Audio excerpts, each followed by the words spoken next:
as it listened to the familiar sounds and felt the familiar movements.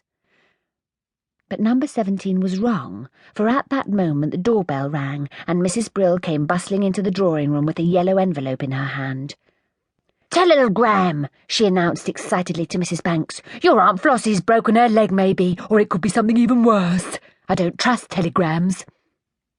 Mrs. Banks took it with a trembling hand. She didn't trust telegrams either. They always seemed to bring bad news.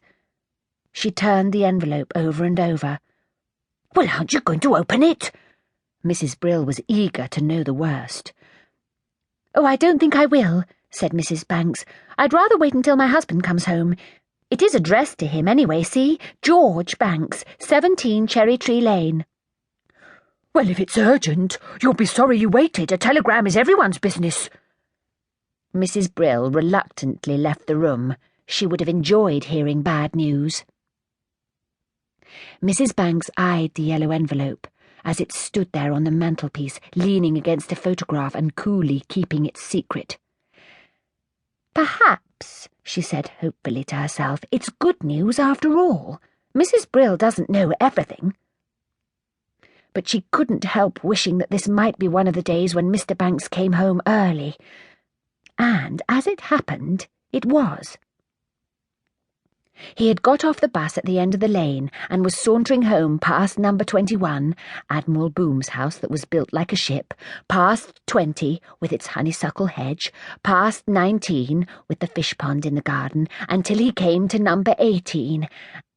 And there he stopped, full of surprise and not altogether pleased. Around the gate his neighbours were gathered, all talking earnestly together. The Admiral and Mrs. Boom, Mr. 20 and Mrs. 19, and Miss Lark from number 16. There was nothing odd in this, of course, a gathering of friends. But what stopped Mr. Banks in his tracks was the sight of a red and white striped tent, the kind that is put over open drains and other holes in the road. And beside it stood a brawny workman deep in conversation with the little group of neighbours. "Ah, there you are, Banks! Ship ahoy!" The Admiral's loud voice hailed him. "You're just the one to find out what this fellow thinks he's doing." "I don't think, I know," said the workman mildly.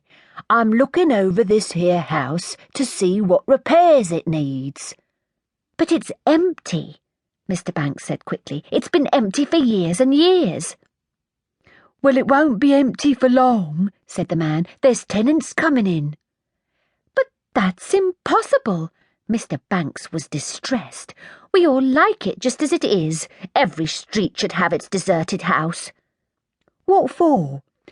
"Well," began Mr. Banks a trifle uneasily, "so that people can fill it with their own ideas, the kind of neighbours they would like to have.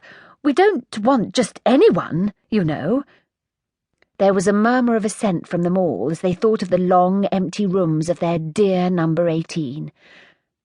For the Admiral, they were inhabited by a sea captain who had sailed with Nelson and was ready at any moment, no matter what the weather, to heave up the anchor and put to sea. Mrs. Boom saw it as the home of a little girl with straight brown hair, the kind of child she would like to have had, who wandered about it, soft as a moth, humming gently to herself. Mr. 20, whose wife would never play chess with him, had friends there who were human chessmen, black and white kings and queens, bishops marching from corner to corner, knights riding up and down the stairs. Mrs. 19, who was rather romantic, believed that in the empty house lived the grandmother she had never seen, telling wonderful bedtime stories, knitting pretty garments for her, and always wearing silver slippers, even in the morning. For Miss Lark from number 16, the grandest dwelling in the lane, it was the home of another dog exactly like Andrew, an aristocratic little dog who would never choose, as Andrew had done, a vulgar friend like Willoughby. As for Mr. Banks, he liked to think that in the attic of number 18 lived an old wise man with a very special telescope which, when you looked through its round glass eye, could show you what the universe was up to. "Anyway," he said to the workman, "it's probably not fit to live in after being empty for so long. Have you examined the drain?"